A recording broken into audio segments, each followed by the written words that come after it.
Bismillahirrahmanirrahim. Assalamualaikum warahmatullahi wabarakatuh. Halo semuanya, saya Nurul Aini Kartini. Saya mahasiswi IKIP Siliwangi Bandung. Di sini saya akan membahas tentang kesalahan berbahasa. Saya akan membahasnya dalam video kali ini. Apa itu kesalahan berbahasa? Kesalahan berbahasa adalah penyimpangan-penyimpangan berbahasa yang dilakukan secara sistematis dan konsisten. Penyimpangan berbahasa secara sistematis diartikan sebagai penyimpanan tidak acak dan berlaku secara umum. Sementara penyimpangan berbahasa secara konsisten merupakan proses penyimpangan berbahasa yang dilakukan secara terus-menerus. Beberapa ahli membagi kesalahan berbahasa. Di sini saya akan membahas tentang dua penjelasan pendapat para ahli, yaitu menurut Corder dan Tarigan. Yang pertama, menurut Corder. Corder membagi kesalahan berbahasa menjadi tiga, yaitu lapses, error, dan mistake. Sedangkan Tarigan membagi kesalahan berbahasa menjadi dua, yaitu kesalahan atau error dan kekeliruan, yaitu mistake. Yang pertama, lapses. Lapses adalah kesalahan berbahasa yang dilakukan oleh penutur bahasa. Karena penyebab terjadinya lapses adalah penutur beralih cara atau konten sebelum menyelesaikan tuturan secara lengkap atau tuntas. Berikutnya yaitu error. Error adalah kesalahan berbahasa karena penutur bahasa melanggar kaidah berbahasa.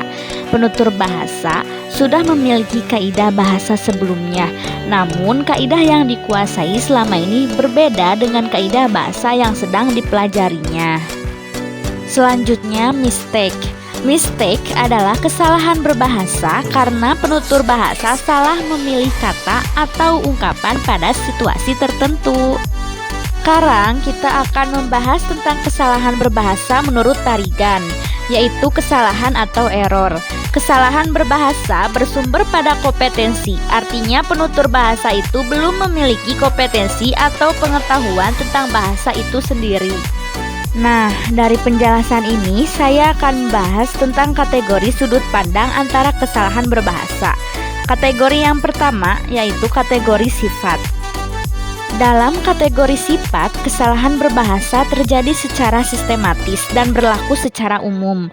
Kesalahan berbahasa akan dilakukan secara sistematis karena memang seseorang pengguna bahasa belum memiliki kompetensi, sehingga dia akan terus mengulang kesalahan yang dia lakukan.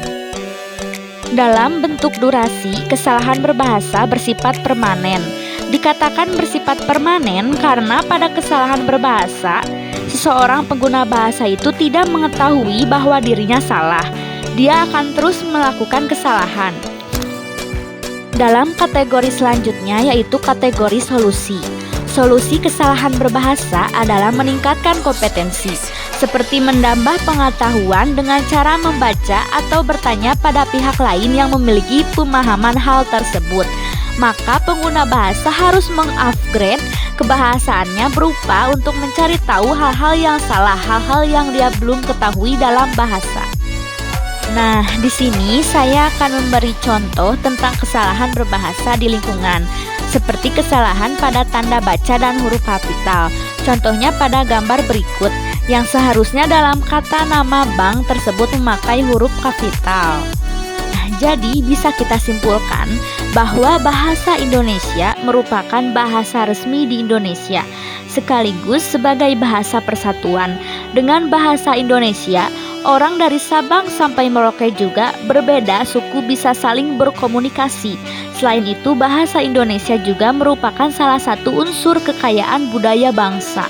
Namun, sangat disayangkan tak sedikit rakyat Indonesia sendiri yang lahir dan dibesarkan di bumi Ibu Pertiwi tak menjaga bahasa Indonesia, menggunakan bahasa Indonesia seenaknya dan tidak sesuai kaidah-kaidah yang berlaku, mengganti kosakata baku dengan yang tidak baku, atau mencampur adukan antara bahasa asing dan bahasa Indonesia.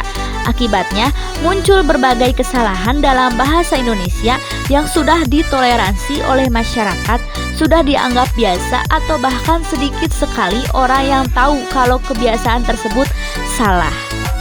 Mungkin cukup sekian pemaparan materi dari saya. Mohon maaf jika ada kata-kata yang salah, karena kita sama-sama belajar. Semangat terus. Wassalamualaikum warahmatullahi wabarakatuh.